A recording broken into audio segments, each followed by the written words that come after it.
Good morning. This is going to be a rundown of the 2024 HMIS, Homeless Management Information System, data standards updates, and also this serves as our annual mandatory HMIS refresher training as well, that all current active HMIS users are required to complete. So we will jump through some things and I can't even hear it. I can't even. I think this training. Let me call you back because this training started, but I can't even. Okay. I am on my own today, so if you see me pause, I'm probably managing the room as well. So here we go. Okay, housekeeping. Keep yourself muted. If I hear noise, I will mute you. This training is being recorded. We are recording it so that those that can't be here live can review it later in order to keep their HMIS login active. You can pop questions into the chat. As I mentioned, I'm here by myself today, so I don't have Allie kind of managing the back end of this. And so I will check the chat periodically for questions, and I will also just have time at the end. And if you want to just ask your question, you're welcome to wait until the end and to do that as well. So this HMIS mandatory training required every year, has to be completed by all active users. We review commonly missed data fields, things that Allie and I spend a lot of time doing data quality cleanup on for all of the programs. We are just kind of giving you a refresher on those fields, and it's helpful, especially for those organizations that don't use the system quite as often, which usually is some of the permanent housing programs. Usually street outreach and shelters are in the system all the time because they have turnover. But some of the other programs don't have that same level of turnover. So it's just a good refresher for everyone.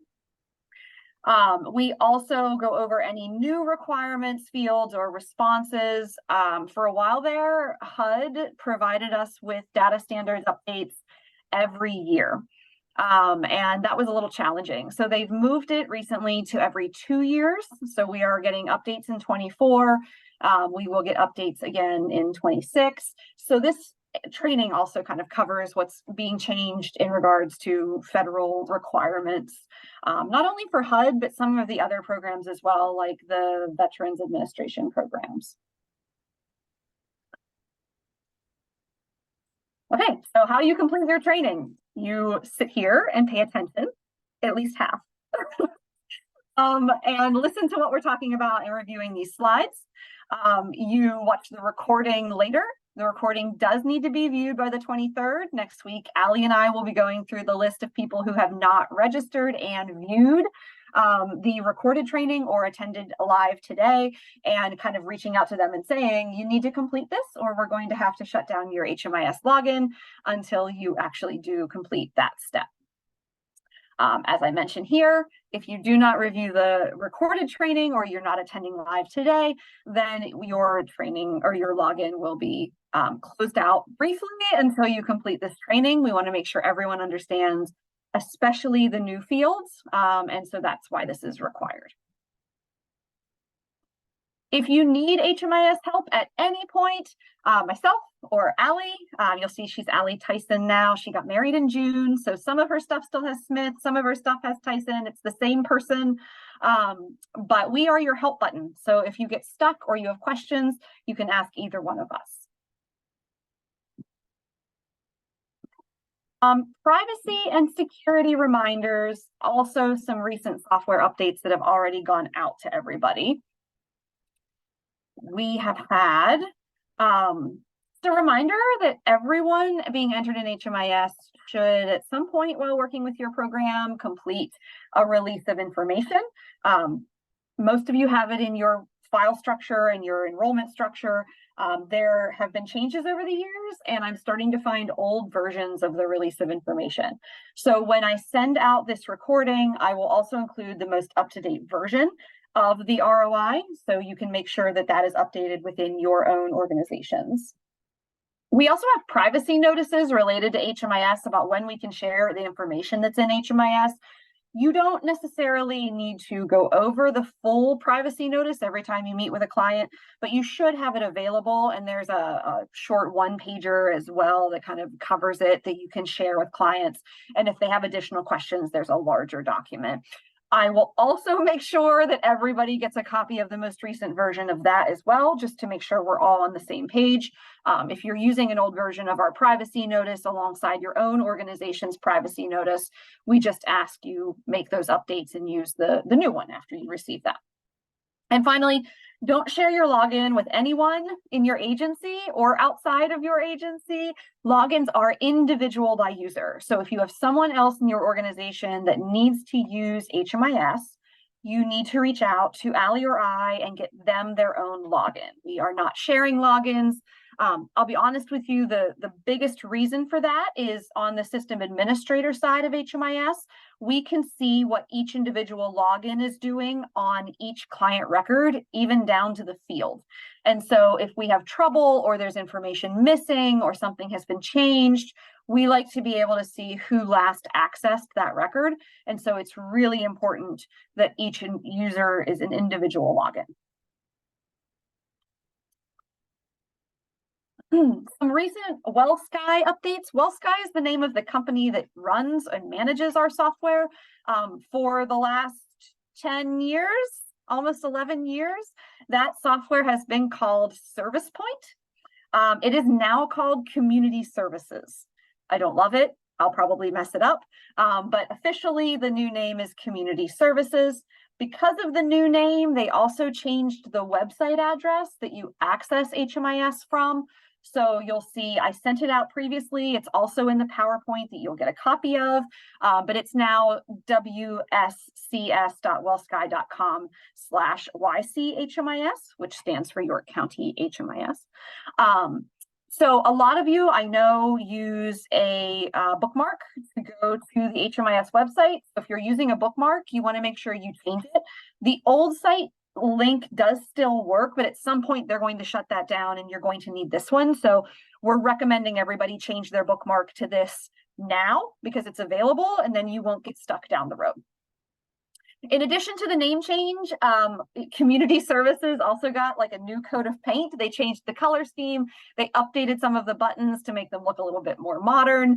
And so that release went out in September. There was a brief training about that user interface overview changes, and it's linked here. You'll get this and you can review that if you still need to. All right, so our current system and field reminders. This is our reminder about the things that people are struggling with. Social Security numbers and dates of birth. Quick reminder that Social Security numbers for children should absolutely be filled in if you have the ability to collect that number. Same with adults, not just the head of household, every member of the household. Social Security number provides a really excellent way for us to check duplicate clients in the system. It also allows us, in the case of veterans and some of the other programs, to confirm whether or not someone is eligible for additional resources, because a lot of times people have names in common, and Social Security number is much easier to search than date of birth. So we really strongly encourage Social Security numbers to be filled in. There are some Social Security number changes with the 2024 data standards that we'll talk about later. But just a reminder, please make sure you're filling those in, every member of the household. And a reminder that you can fill in the Social Security number even after you've done their entry. So if you don't collect it at your initial appointment with them, but you meet with them later and you're able to collect it, please go back into HMIS and add it later on the client profile. Also a reminder that no client should have a blank birth date. Our software system does not love a blank birth date. Even if you say client doesn't know, client refused, or data not collected, it automatically lumps those folks with a blank birth date into a group that looks like a child under the age of 1 who is unaccompanied. So it looks like we have this rampant herd of little babies who are in our HMIS, in our homeless system, that aren't tied to anybody. Even if they're tied to a household, it doesn't show that way in reporting because it's trying to draw out the fact that their date of birth is blank. If you don't know someone's exact month and day and year of birth, you can use 1/1 of whatever year corresponds to their age. So the example here is if your client is 40 and you don't know when they were born, you can do 1/1/1983. That's it. When you use this methodology for the date of birth data quality, you're going to put approximate or partial date of birth. That allows us, when we're doing data quality, to distinguish between people who were actually New Year's babies and those people that were just not sure of the month and day of their birth. So if Allie and I are doing data quality and we find someone who is missing this, we will often put the 1/1 in and try to make an estimate on date of birth. So if you see one that's wrong, you're welcome to update it at any time. A reminder about required fields. Relationship to head of household is required for all clients. So even if they're a single, we absolutely need this to be filled in. This is not creating a household on the household tab. This field is included in the entry assessment. So if it's a single individual, it needs to be self. If there is a household with multiple individuals, you only have one person marked as self. I don't care who you pick as the head of household, but you need to pick one adult over the age of 18 as self. Everybody else in the household, that field is reported on who they are in relation to the person you identified as self. So if you have two adults that are not related, they are in a relationship, and you have one that's marked as self, the other one is going to be spouse or partner. It has to be that way. There's also options if there are other folks in the household that are not related to them or not in a relationship with them. There are other relations and other non-relations available. Make sure you choose the appropriate kind of answer here. And make sure you check this, especially on people that are already in the system that you are enrolling in your program. A lot of times someone might have been the self in another program, but when they come to you, they're in a relationship and you've marked the other person in the relationship as self, and now we have two people marked self. So make sure you're updating it as you enroll people in your program, and make sure you only have one person per household that is marked as self. That field is now required. It was required for the last 2 years. It's still required because so many people miss it. And it's an absolute vital piece of all of the reporting that we do from the system. So it has to be filled in on the assessment or it won't let you move forward. Enrollment COC, which used to be client location, that's a change in the data standards this year, is also required for all clients. It is also a mandatory field. It is the easiest question in the whole system, located on the entry assessment. And the reason it's the easiest is because there's only one choice, PA 512. That's our federal code with the US Department of Housing and Urban Development. They will not let me automatically fill it in, but it has to be filled in on every client.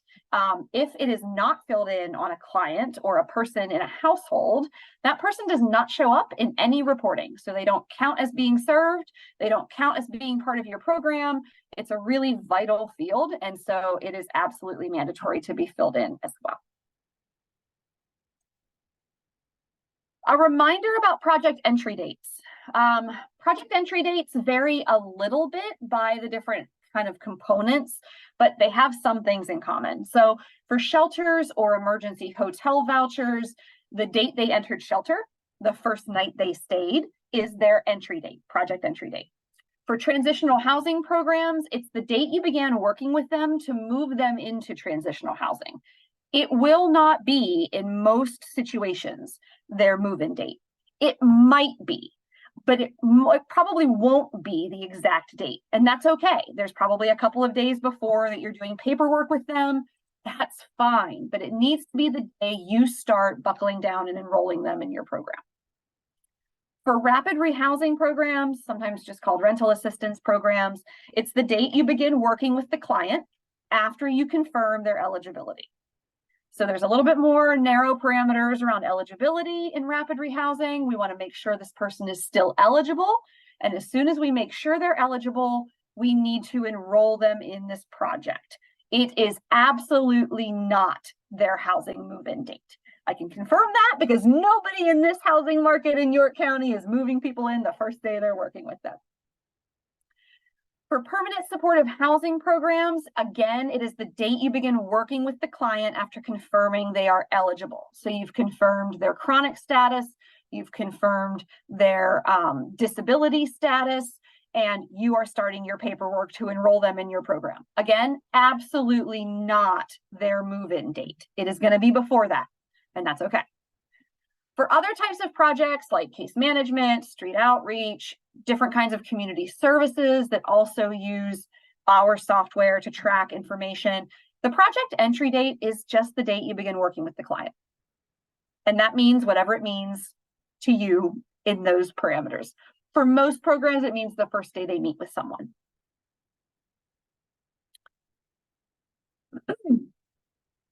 So we are going to talk a lot about permanent housing move-in dates. So anyone who moves into permanent housing, regardless of what program type they're coming from, should have a housing move-in date. It's not your responsibility to necessarily decide how stable that permanent housing option is, but if they are moving into a rental, if they are moving in with family or friends and have identified that it is for an indefinite amount of time, that's kind of permanent housing. So it's not your responsibility to say there is no way they are staying with Aunt Susie for the next 10 years. If they say they're moving in with Aunt Susie and that's their permanent option right now, then you can put in a housing move-in date. The housing move-in date does need to be recorded under the interims component. So you'll see I kind of circled it in red on this example from the HMIS software. And I do say here, if you don't currently have that button, because I think some of the shelters might not have that button, we are going to make sure that you have it as we do the data standards assessment updates. Fingers crossed, our goal is to have those done by the end of the day on the 27th of October.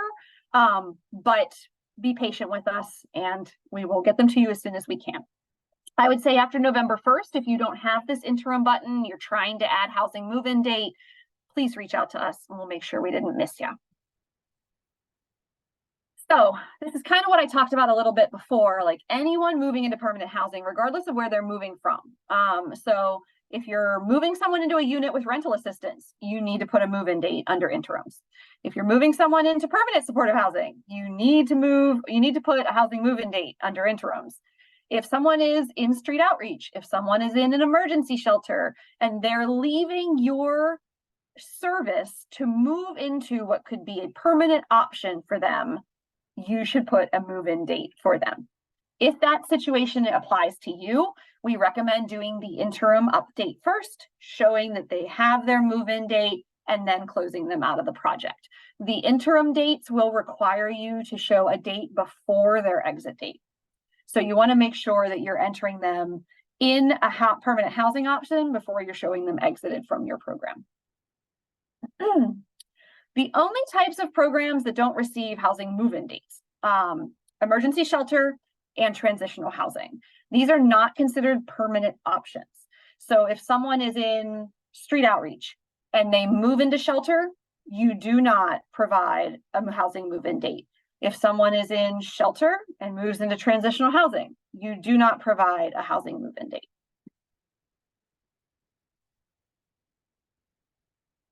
This is like a lot, but starting in the top left, this is kind of what the entry exit screen looks like. You will go to interims to enter that housing move-in date. When you open the interims review, you'll move directly to the right to where it says add interim review, and you'll click that button. And then you'll move down to the bottom left and it will give you a whole bunch of different types of interim reviews that you can add. You're going to add an update. You're not going to worry about the other ones. You are going to add an update. The update review date should reflect their move-in date. So if their move-in date is November 14th, then their move-in date is November 14th for review date. On the next screen, after you press save and continue, there's going to be a little place at the top of the update that shows the client location, and then it'll show housing move-in date. You want to make sure that is the same as your review date. It's the date that they moved into housing, permanent housing. And it should be filled in for everyone in the household, not just the head of household. Everyone has to have that same move-in date. And then you'll just save and exit like you normally would in any of the screens in HMIS.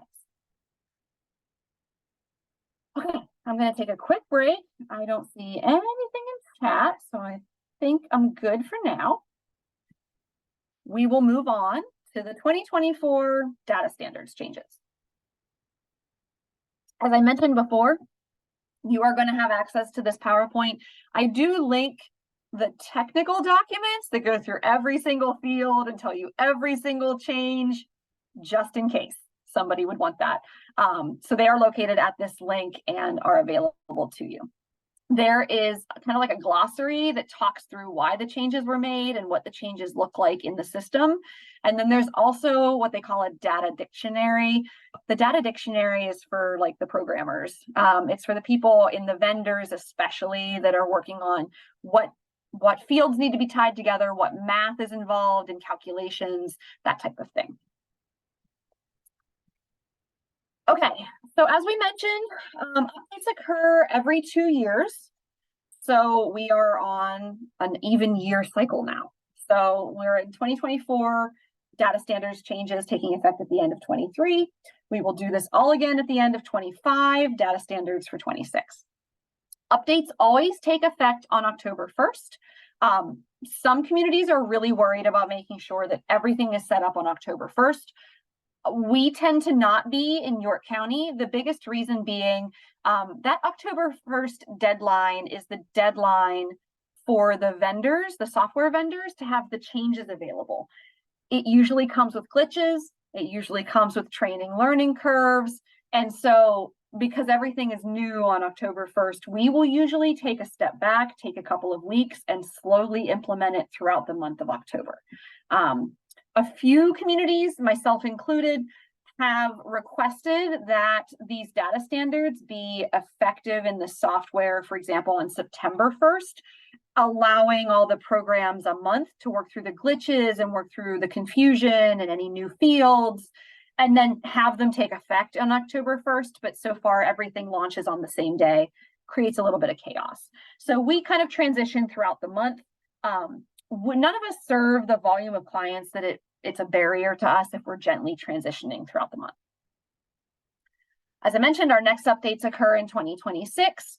Data standards changes often include language changes. You'll see throughout the next few slides, I'm encouraging you to change the language on your intake forms, paper forms, to make sure they reflect what's available on HMIS. Sometimes there are field revisions. Sometimes fields are retired. We don't collect them anymore. Sometimes they reword them and collect them in a different way. And sometimes there are new data collection points or revisions for very specific funding programs. Needless to say, they're always changing it, and that's kind of why we do this. Okay, so just a quick reminder of timeline. October 1st, officially, all of these data standards changes took effect. Local user training is happening today live. The recording will be available hopefully later today out to everybody to review with a deadline of having it reviewed by the 23rd. I have requested from the software vendor that they implement all of the new field changes in our live system on October 20th. So that's going to occur after business hours on the 20th. It'll be, I think it's like 11:30 at night is when they do the update. So kind of starting on Saturday, if you're a 7-day-a-week, 24-hour-a-day kind of program, you will start to see the new fields available to you. Everybody else will see them starting on Monday when they come back to work. The 27th is Allie and I's current goal to make sure that all of your assessments are also updated. I will tell you that assessments are all custom built and they are all manually added to each individual program depending on the program's needs. So because of that, it takes us a little while. I will also tell you that Allie and I are both out of town at a conference the 23rd through the 25th. So we are going to be working on the 26th and 27th to try to get new assessments created and to try to make sure that they're being loaded for each of you. We will do our best when we think we're done and we've updated everybody's assessments to kind of send an email out to all users and say, all assessments should be updated now. That way, if you guys run into a problem or you see something that looks like an old version, you can reach out to us and let us know. WellSky indicates that all of the reporting functions in the software will be updated no later than the end of October. I'm tentatively saying if you've got HUD reporting that you're trying to pull in HMIS for a November deadline, I would wait until after the 5th of November because I think that gives you enough buffer. Things should be updated to the new data standards. You may, as you run those new annual progress reports, you may see that there are missing fields. So I recommend you check your data to see if anything is missing based on the updates to the data standards, so you can make those revisions before you submit. Okay, so for the 2024 data standards, the theme is very much changing the language in HMIS and also changing the language in how we ask questions of clients to make it more client-centric. We've seen this movement over the last few years, and this is just kind of aligning the data collection to what we've seen encouraged in other modes of how we do this work. So the 2024 changes have incorporated feedback from people with lived experience of homelessness and housing challenges, as well as domestic violence and other situations. They are an effort to transition how we use language. A couple of examples here: we've discontinued the use of disorder when talking about the use of drugs and alcohol. Domestic violence victim has been changed to survivor of domestic violence, and client refused has been changed to client prefers not to answer. So client refused is probably the best example here of it looking like, you know, the client is just non-compliant, when in reality there are questions that all of us would just prefer not to answer. Of just snapshot high-level things. So if you're doing your email, this is a great time to reference back here and just hear these things. Standard response updates, like client refused, is changed to client prefers not to answer. Social Security number, HUD is now only requiring the last 4 digits. So that's great. We're going to talk later about local policy.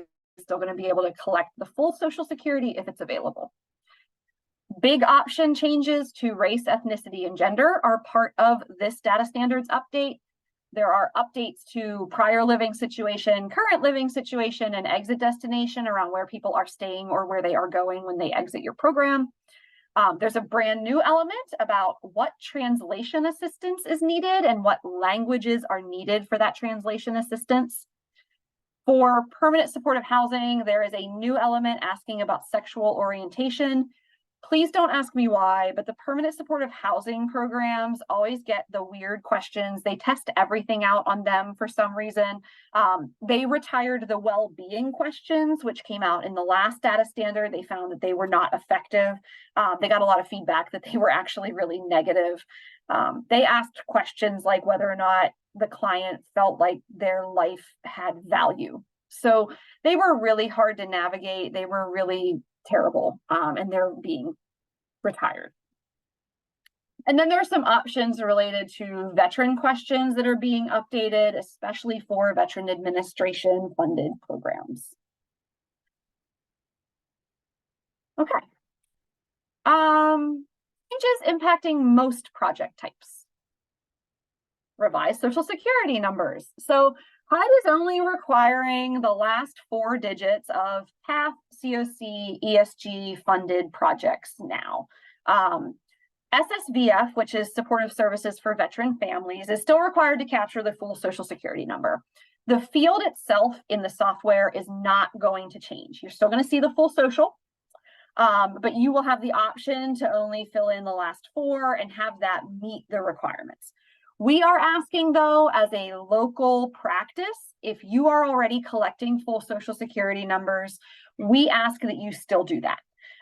If you were already collecting only the last 4, go ahead. If you were not collecting anything at all, we would recommend you at least collect the last 4. And while it's not required for projects that aren't funded by these funding streams, we're asking just for continuity that we have a minimum of last 4, best practice being full social. Race and ethnicity has been significantly revised in this new data standard. So where in the past it asked you for primary race, it asked you in a separate field for secondary race, and then it asked you for ethnicity. We're changing that to a multi-select kind of situation. So on our last data standards review, we changed the gender field so that if you held down your control key and used your mouse, you could select multiple genders. And this is going to operate the same way. This also merges ethnicity with race, which is fantastic because we had a lot of folks who identified as Hispanic, but not necessarily one of the really terrible federal race categories. And so our old protocol was select Hispanic for ethnicity and then select client doesn't know for race. It wasn't accurate, but it allowed us to know at least when someone was like, I don't identify as any of these races, I only identify as Hispanic.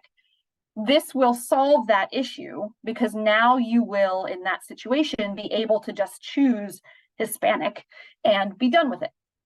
It also is going to give you the option to like drill down via a text box, and you can see the little example on your screen of if they identify as something really specific. So carrying through that example, if someone says, I am Hispanic, but they really identify as Puerto Rican, this gives you an opportunity to write Puerto Rican in the additional race and ethnicity detail. Please make sure you are updating all of your paperwork. You'll see there are a couple of new answers in the list for race and ethnicity. The biggest one being Middle Eastern or North African is a brand new category. We want to make sure your paperwork reflects these options. So when you go into HMIS to enter people, you are accurately reporting all of the races that that person currently identifies with. So just a couple of reminders around race and ethnicity. These are self-reported. If someone doesn't want to disclose their race or ethnicity, they don't have to. Staff observations should never, ever be used to decide what someone's race or ethnicity is.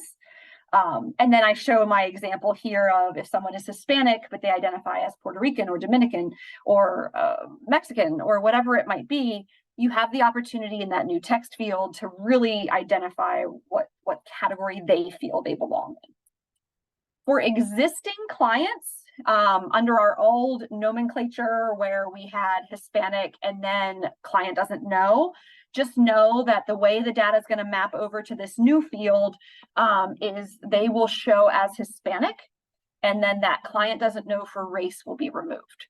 So that's how folks will look. So if you have people in the system already and you're going back in to update their information, we always recommend you review those fields, make sure they're correct, maybe re-ask. Now that there's a little more option, people might give you a different answer. Gender is also revised. This one seems to get revised every time we do different data standards. I feel like they're just trying to drill down to how people are identifying themselves, and I feel like it's been a bit of a struggle for the federal government. So this is still also a multi-select list, just like it is now. It is changing the terminology to be more gender-based. So instead of saying male, female, now you've got woman, girl if a child, man, boy if a child. You've got some additional options like culturally specific identity, different identity. There's going to be a text box option for that. And you can choose as many of these as the person self-reports to you.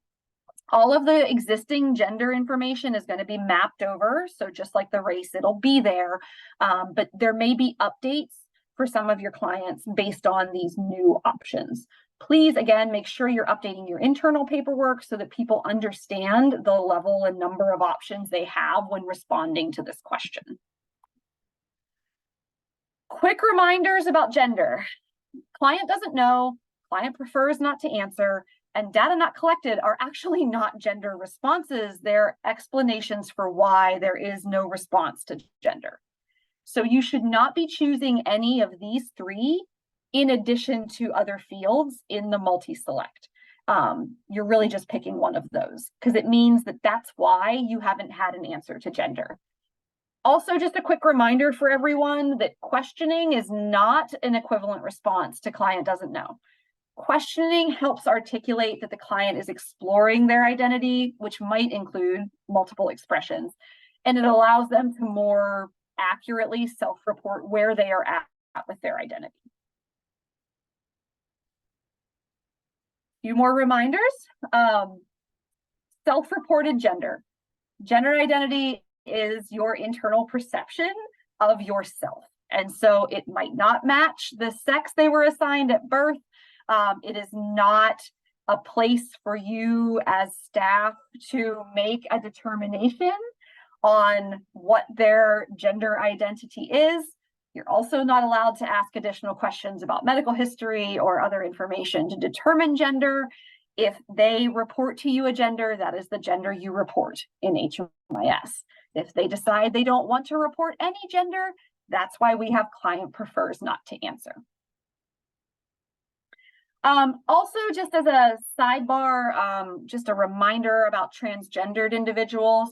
This multi-select gives them more options on how they want to respond to this answer. So they don't always have to disclose their transgender status unless they choose to. An example here, I have a typo, but if the example here is if someone is a transgendered man, but they don't want that transgendered component of their identity to be reported, the staff person, based on their self-disclosure, just marks man, boy if child, instead of having to choose both man and transgender. It's entirely up to each individual client how they want to report that. Client location is now enrollment COC. We talked about this before. Still mandatory, still only one choice, still the easiest question in all of HMIS. There are a few changes to destination and prior living situation. They're reorganized under different headers, which isn't a huge deal. They did combine emergency shelter, hotel or motel paid for with emergency shelter voucher, and RI, which stands for Runaway and Homeless Youth. It's a funding stream. Host home. They combined all of those into one response instead of having them broken out. And they also added what they call a dependent field for permanent housing that's subsidized. So if you click rental by client with ongoing housing subsidy, the screen is now going to refresh and you're going to get a separate field underneath, and it's going to say, what kind of housing subsidy? Is it rapid rehousing? Is it a housing choice voucher? Is it a VASH voucher? Whatever it might be. So it's going to ask you kind of a two-part question there. What type of subsidy is the person going to be getting? Please make sure you update your internal paperwork as well. It's a pretty long list. You can see the list in HMIS after the effects or after the changes take effect on the evening of October 20th. But there is also a whole list in one of those technical documents that's linked earlier in the presentation. It's under Appendix A. Health insurance had a minor revision. They updated the language around Veterans Administration Medical Services to just mean, or just say, Veterans Health Administration, which is what they've referred to that service as for years. And for some reason, it just wasn't captured in HMIS previously. So if you have that as an option on your paperwork, make sure you update that language. Current living situation is a field that is mostly used by those that are interacting with coordinated entry, some street outreach. I know my street outreach folks are on, so don't panic if this is like, what are you talking about? It's okay. Some street outreach, and also the PATH projects, PATH funded projects use this. So reorganizing headers, again, just like in the prior living situation and destination options, adding that same dependent. So if you have that someone is in a rental with a housing subsidy, it's going to ask you what kind of housing subsidy. I have another typo. Sorry about that. And again, there's a list of those in Appendix A of the Data Standards Manual. Coordinated entry activity is going to be for those that are interacting with coordinated entry. This takes place of multiple fields that we were using before. I will tell you that this coordinated entry activity field is mostly handled by myself and Allie, maybe a little bit with Bell Next Door, maybe a little bit with Valley Youth House, but most projects do not use this field. But you may see it on your screens, just like you saw the previous coordinated entry activity fields. They're just trying to merge the fields together, retire some of the different steps, and make it all one component instead of having it be, I think it's 3 components right now. I've had multiple local requests over the last 2 years for reinstituting last zip code. So we are going to put it back in. So when you get your new assessments, you're going to see that there is going to be a last zip code custom field.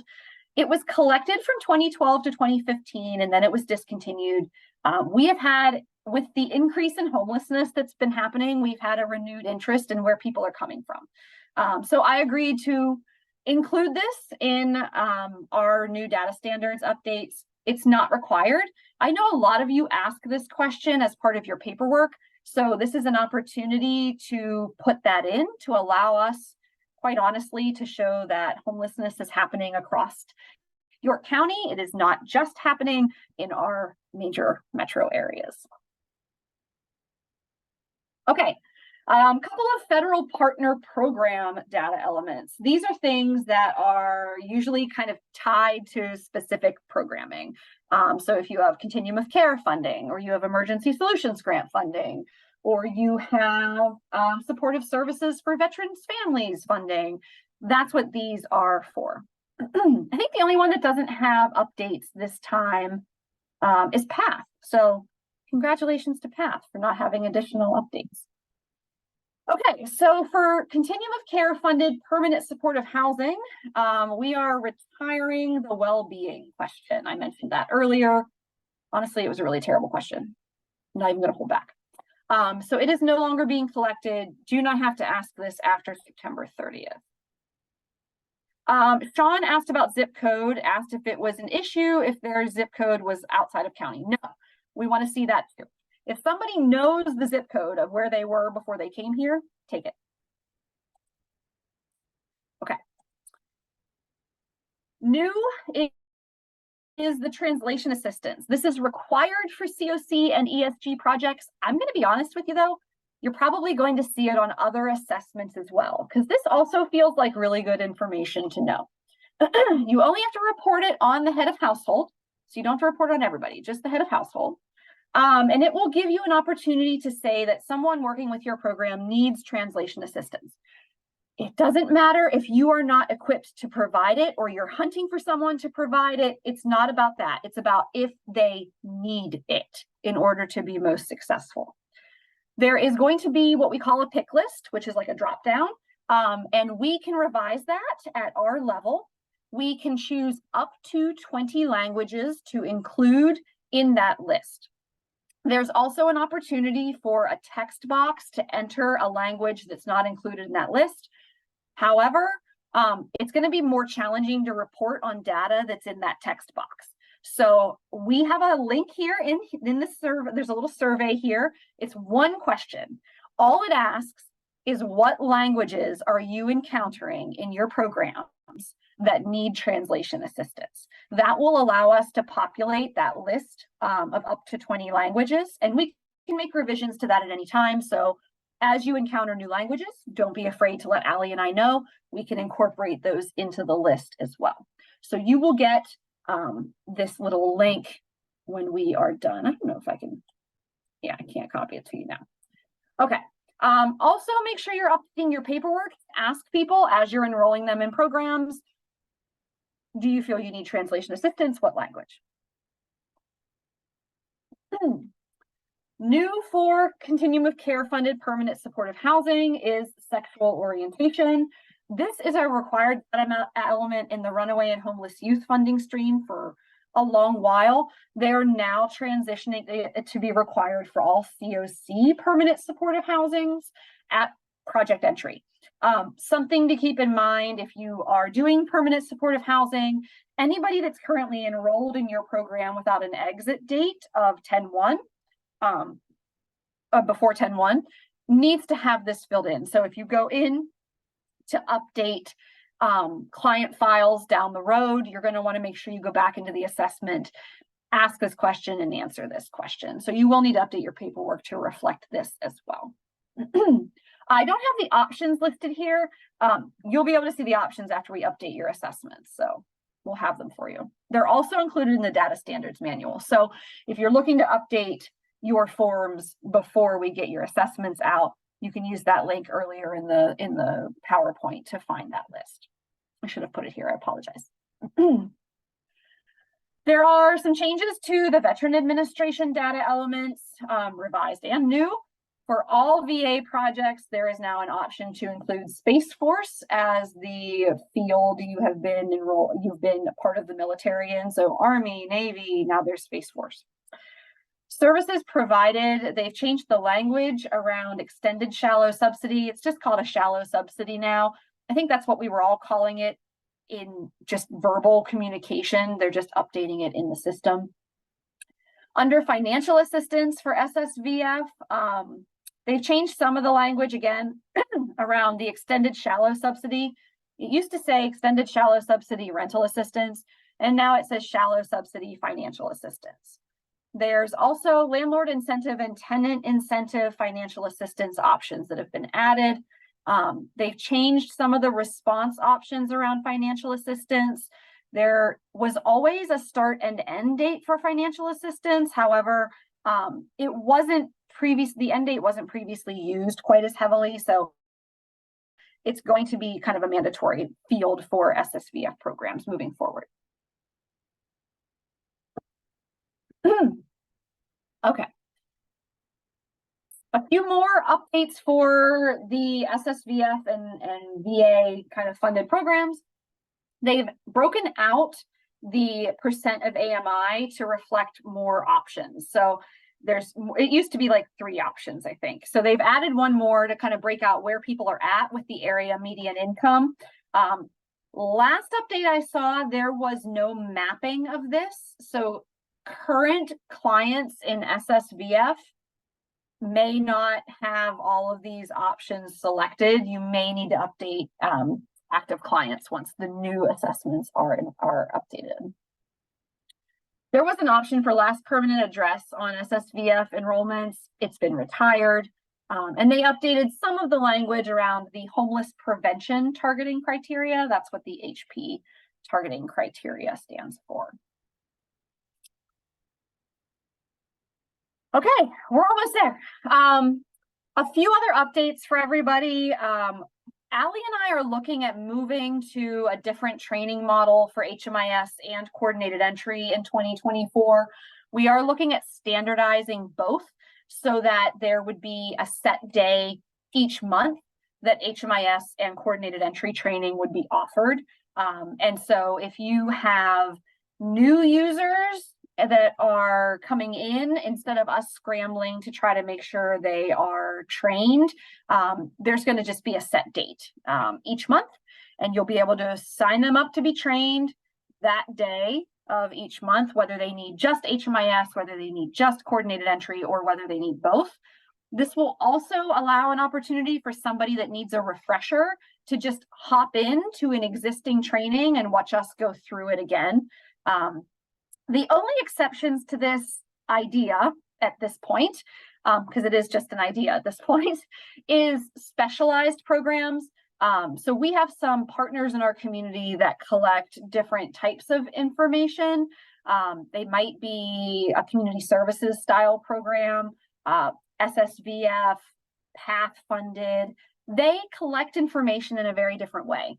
And so for those projects, we may need to come up with a different strategy. We may still train on those components as needed because they're just a little bit different.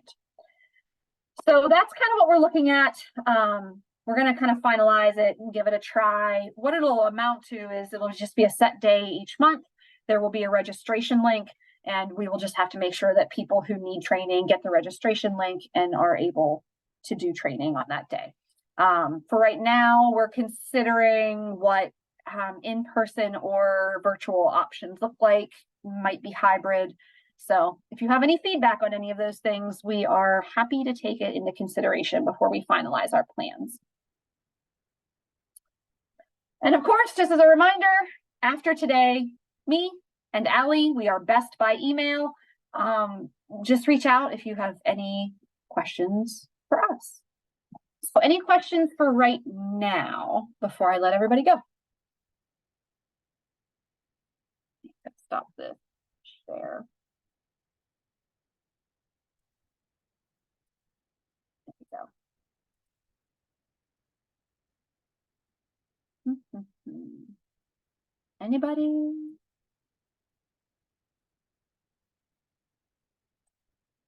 Oh, here, I'll give you the link if you're still like hanging out here wanting to see if anybody has questions. I can also give you the link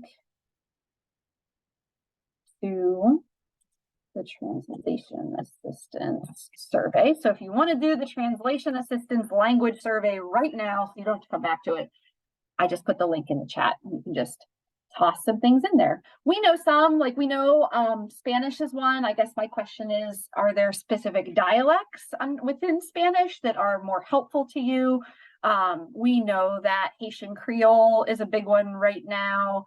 But if there are others, please let us know. Like I said, we can do up to 20. We don't have to do 20, but we can do up to 20 for that question. Okay, seeing no questions, reach out if they occur to you later. As soon as the recording is done processing in Zoom, I will get those materials out to you guys. Yes, Vanessa asked if the PowerPoint is coming. Yes, you will get a copy of the recording. You will get the PowerPoint. You will get the current privacy notice documents, and you will get the most recent release of information. Okay, thanks guys. Take care. Have a good day.